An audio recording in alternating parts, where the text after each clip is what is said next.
Nitzigasan. Bogo, Soto, Escaniganig, Otihnia.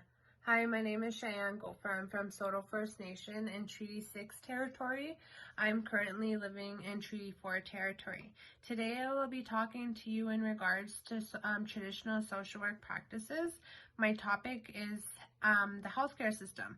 So I'll be speaking to you what is offered in Saskatchewan within the healthcare system. So in Saskatoon, Prince Albert, and Regina health facilities have the most Indigenous focused services and programs for Indigenous patients.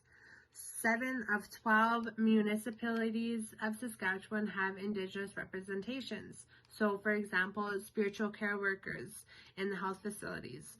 So, spiritual care workers go around and check the hospital and health facilities for First Nations patients and check if they need anything or if there's any health barriers or any problems or if there's advocacy that needs to be done or just simple prayers or somebody to talk to, or if there's language barriers and someone's not able to speak to the health care professional, then that's when spiritual care workers step in. They also have reserved spaces in hospitals so patients can pray and smudge. Also, these areas, specialized areas, they also hold pipe ceremonies as well with the elders. Saskatchewan Health Authority provides Aboriginal awareness training to 12 regional health authorities in Saskatchewan. So this Aboriginal awareness training is training for employees of the health region, and just gives them insight on the history of Canada and the relationship with First Nations people. They also have an All Nations Hope Hospital in Fort Qu'Appelle, so this promotes and provides patients with holistic healing, and also has ceremonial spaces, and they have a lot of programming offered for First Nations people. There's a Four Directions Community Center in Regina, and they offer programming for First Nations people, parent programs or health programs or life skills training. There's also First Nations counseling services that is located in Regina. Also, there's also healing lodges in Saskatchewan.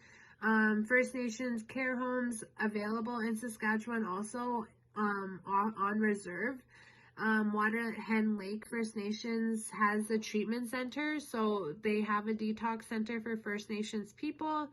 And 16 First Nations reserves in Saskatchewan have health centers. Smaller reserves also have health centers, but they're not as big as the 16 health centers, so they probably have maybe just 2 employees working, whereas the 16 First Nations actually have the big health centers and have a lot of stuff that is offered for the First Nations people. So we'll be looking at barriers in the healthcare system. So the cultural differences. The cultural differences means the Euro-Western society and culture compared to our First Nations way and traditional ways is totally different. The Euro-Western culture hasn't worked for our people for hundreds and thousands of years, and it continues to show into today's society. So with that, we need to be incorporating our traditional ways and practices into our governmental systems to better help our First Nations people for better outcomes of their health. So there's also barriers in the healthcare system. There's also assumptions and biases. So this influences clinical practices, and this could influence the healthcare treatment that is offered towards First Nations people from healthcare providers. There's discourses, assumptions, and presumed differences interwoven in routine clinical encounters. A combined practice of Western and traditional methods, but with that being said, it's not as its full extent that it could be. All they offer right now is pretty much just like smudging, whereas they should be offering a lot more for First Nations people, especially in the hospitals. So say for instance, a lady in palliative care who's a traditional lady and she's going to be going on to the spirit world and she knows it, they should be offering, and if she wanted to attend a ceremony for the last time, our healthcare system should be offering that type of choice for our First Nations people. Also, there's a lack of value to our traditional practices and protocols. There's also the ideal state of Indigenous health and well-being is difficult when there are so many challenges and barriers in the healthcare system, which is preventing us to achieve this ideal state of Indigenous health. Past strategies have been slow, under-resourced, and fragmented, so they haven't gotten anywhere. And there's been a lack of funding also provided for these past strategies. There's no involvement of Indigenous people nor any input of new plans. So they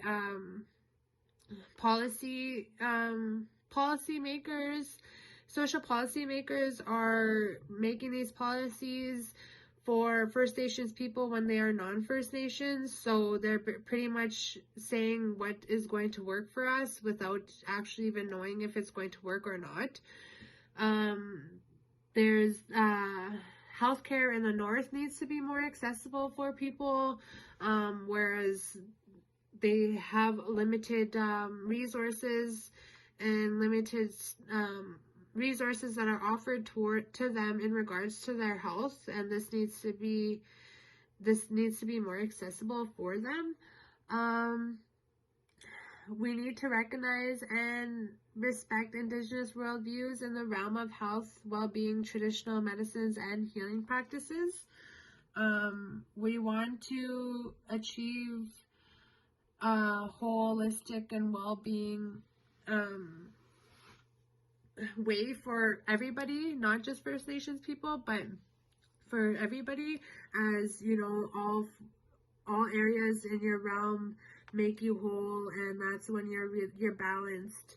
And you know, we're not just trying to fight for these traditional practices for First Nations, but also for other people, as they do work for all our other brothers and sisters of different skin color. So we're going to be looking at strategies to better healthcare. So systemically, we should utilize the wisdom of elders, also following proper protocols to compensate. We need to recognize and respect Indigenous worldviews in the realm of health, well-being, traditional medicines, and healing practices. We also need to adopt a holistic approach, so recognizing traditional medicines and practices, more respectful care, and enhanced and culturally responsive services offered to First Nations people. Representation and voice in the authority will be imperative to improving Indigenous health, so we need more First Nations representations and more Indigenous voices into strategizing new plans to improve Indigenous health. The authority needs to embark on more meaningful, sustained engagement, consultation with Indigenous communities, both rural and urban. So Saskatchewan Health Authority needs to have sustain a better respectful relationship with First Nations and Indigenous communities, both rural and urban. Accountability to the Indigenous community is key to relationship building and working towards improved health outcomes for the Indigenous population. So we need to develop a formalized, meaningful, and continuous engagement process with Indigenous communities, leaders, and agencies to build mutual respect, trust, and ensuring systemic inclusion of Indigenous voices in the health system. So we need to include Indigenous representation at the local level of the health system, so offering compensation for traveling or for stay, etc.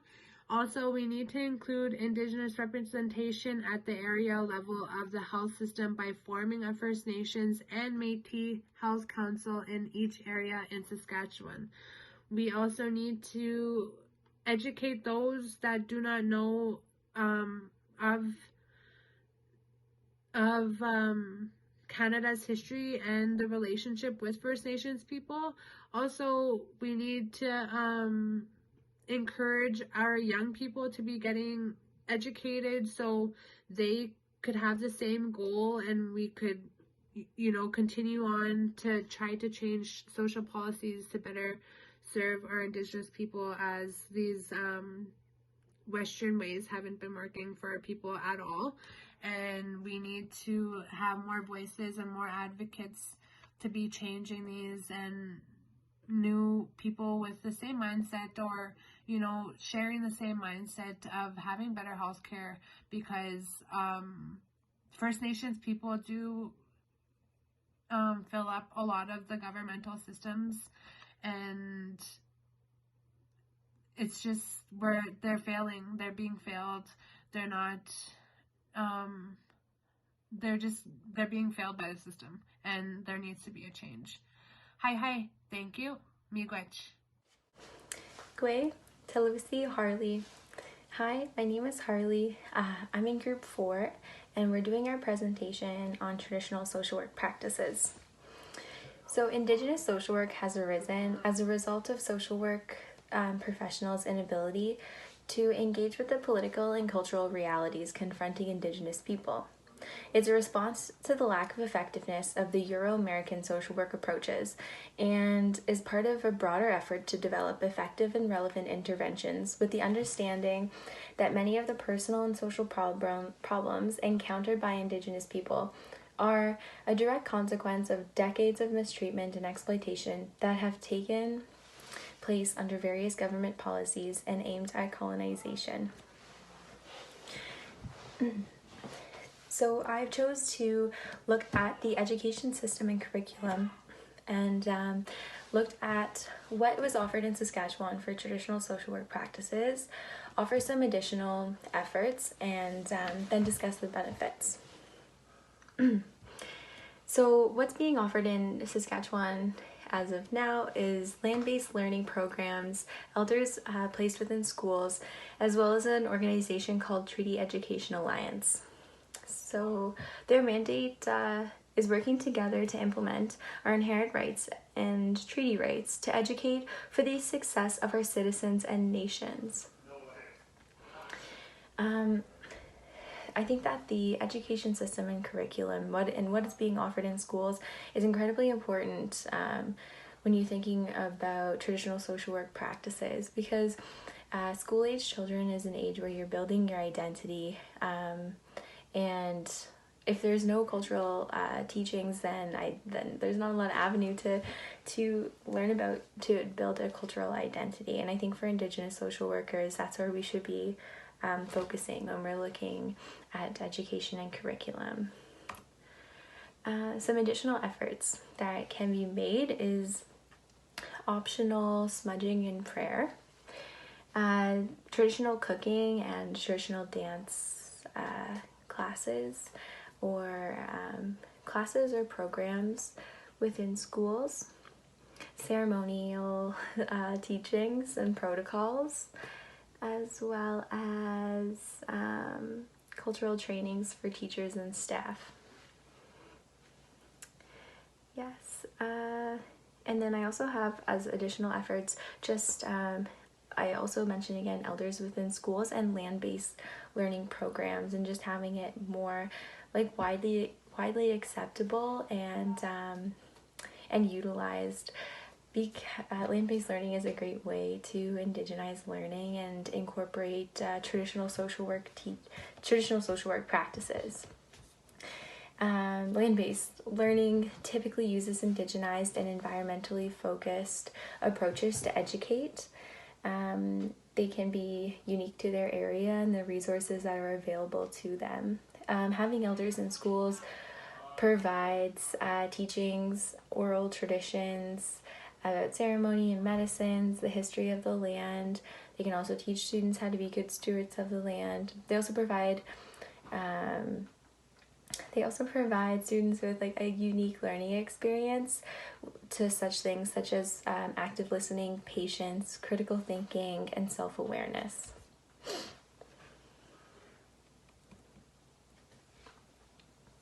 My last slide here indicates some benefits of the programming. Oh, I actually forgot one at the end of the additional efforts. Advocacy is the last additional effort, which is directed right towards Indigenous social workers. I added this because as social workers, and especially Indigenous social workers, part of our job is to advocate. Implementing changes to a curriculum is incredibly difficult and seemingly frustrating. And people are pushing for this all the time for different reasons, such as like more accurate histories, Indigenous studies in general, or sexual health. Different provinces and nations have, things they want to change about the curriculum, but it's extremely difficult. Obviously, as Indigenous social workers, we may not be put in the position to actually change the curriculum, but we do have the power to advocate for it. For something like land-based learning programs, a teacher doesn't have to be within a land-based learning program to teach in that style. I'm advocating for these programs and way of teaching. It's as simple as changing the mindset of one teacher. They could choose to take their class outside. They could have a garden for their school or for a specific class.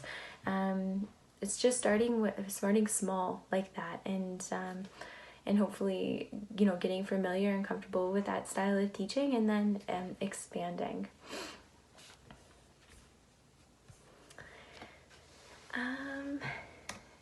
Benefits. Okay, so research shows that learning outdoors improves mental health.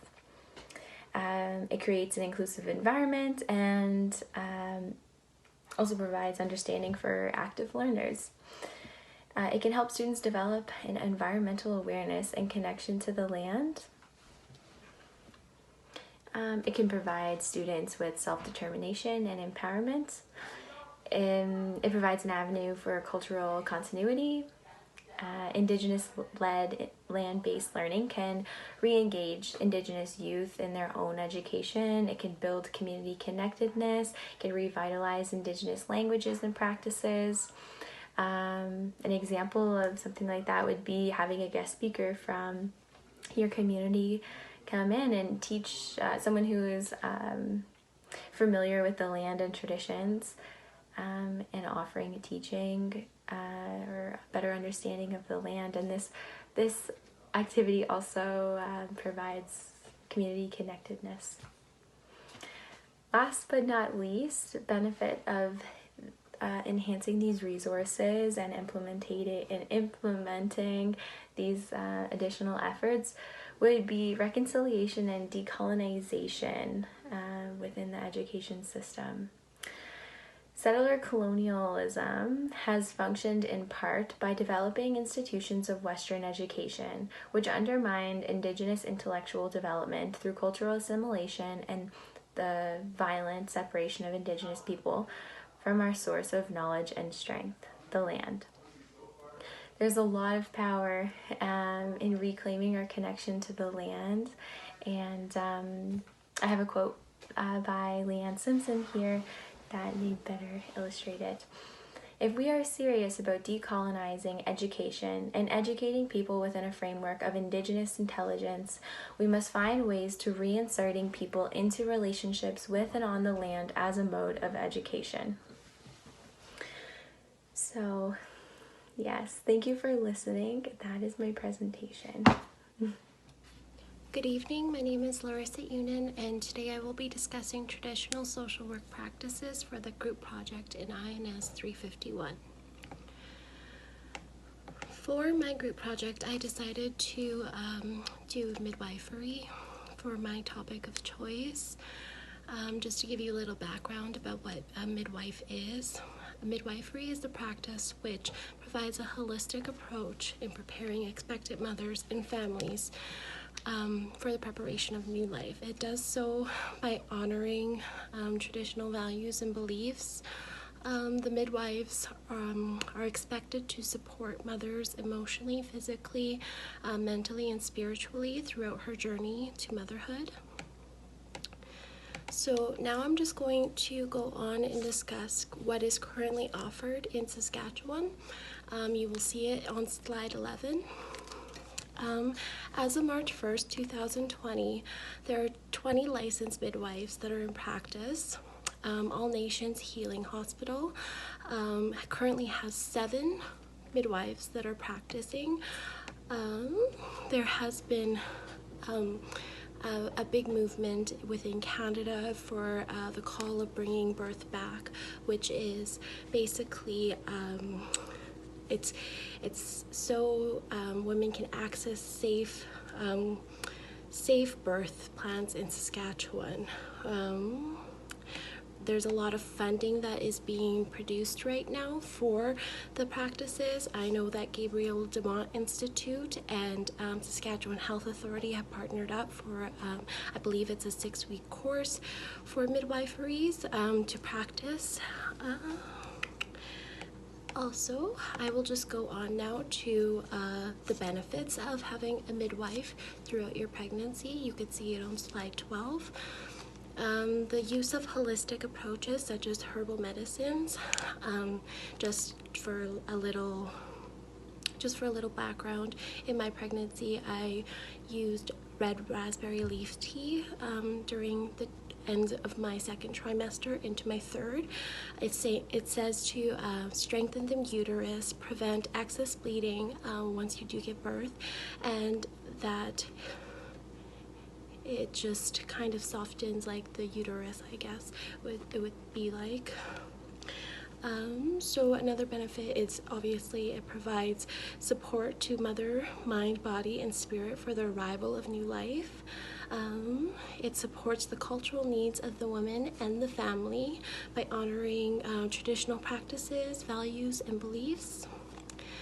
There's a lot of advocacy behind midwifery, the support surrounding the birthing process, to be able to access your own birth plan and to kind of take away the westernized interventions, especially if it's in a low-risk pregnancy. So such things as epidurals, unnecessary C-sections, tubal ligations, which are like getting tubes tied, which I know is like a rising concern with First Nation women, and just the prevention of separation after birth for the mother and baby. Midwifery also supports having breastfeeding support and the knowledge behind bonding and attachment. It's an alternative to westernized birthing practices, and it supports the delayed and umbilical clamping. They say naturally that women who do give birth, they typically want a delayed umbilical cord clamping because all the nutrients from the placenta are able to be fed to the baby. And in typical like westernized births, they just like cut the cord immediately. They don't give any bonding time like right after, so the baby can actually breast crawl, which is like research shows now that babies just naturally know how to make their way to the breast, which is awesome. And I guess like the skin to skin contact, midwives, they really believe in the skin to skin contact. That's just honoring like traditional beliefs and stuff, which really helps with bonding and attachment as well. Midwives also coach women. I think this is like a really big good thing, is that they coach women on lifestyle changes, because your life changes completely once you are on the journey to motherhood, and you are like you have to make lots of life changes, especially if the mother has substance use challenges, such as quitting smoking or drinking. Midwives can offer the emotional and the spiritual support for the mother's well-being. So those are just some of the benefits of midwifery. So moving forward, these are just a little few suggestions that I just wanted to kind of throw out. So more awareness of traditional benefits of having a midwife. You know, a lot of people, they don't know that they have are able to have access additional like support such as midwives throughout their pregnancies. I also wrote down increased training opportunities to become a midwife, because a lot of people, like, they don't know, like, they're really interested in becoming a midwife, but like, where do you go to school for it type of thing. So just having more like awareness and having more talk about midwifery practice. I also wrote down referrals made by family doctors, obstetricians, family support workers, social workers, when you're at a low risk pregnancy, so the mother can have access to the midwife birth. I wrote down birthing centers that support natural birthing, one of which that allows smudging, traditional practices, ceremonies for the arrival of new life. I also wrote down for women in rural communities, such as up north, that having midwifery birthing centers can assist with low-risk pregnancies rather than having mothers leave their communities to go give birth. I think that's another huge call for action that's going on right now. I also wrote down postpartum pregnancies, you know, just having maybe new mothers together, you know, in the community to have postpartum programs that connects mothers and families together, and they could have community involvement that has traditional parenting classes. So for slide 14, I now just kind of did a little chart there to show you the places that are offered across Canada for birthing centers. As you could see that there is not very many, it's just very low. I think the number one place is Quebec with 13 number of birth centers. So Saskatchewan has none. So yeah, that is my presentation. I hope you enjoy, and thank you very much for your time. Bye-bye.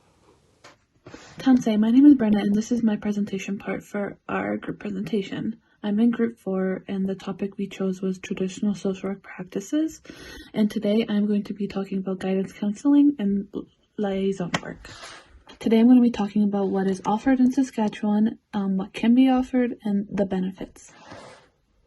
So what's currently offered today is traditional healing opportunities and guidance counseling, which would be like smudging, healing circles, different types of ceremonies, the use of traditional medicines, and as well as connections to elders and medicine men. What also is offered is dedicated Indigenous student services in post-secondary institutions, which could be like retention specialists that are dedicated to working with Indigenous students to help them succeed and with any extra assistance that they may need in their studies. Another big thing that's being offered now in high schools and elementary and as well as post-secondaries is the use of elders. Elders provide a safe place for these Indigenous students to reach out for guidance and any further help that they may need. Elders tend to aim for reconciliation and help connect Indigenous students and youth to their culture. And that's usually done by teachings that through traditional teachings that can only be learned from an elder. Some other resources that are used today in like liaison and guidance counseling work is one through the Government of Canada, which is called the Learning Circle. So the Learning Circle is primarily used in elementary settings, and it's used by teachers to help students expand their knowledge on First Nations people and culture. And And what is offered in Regina Catholic School Division is the Circle of Voices.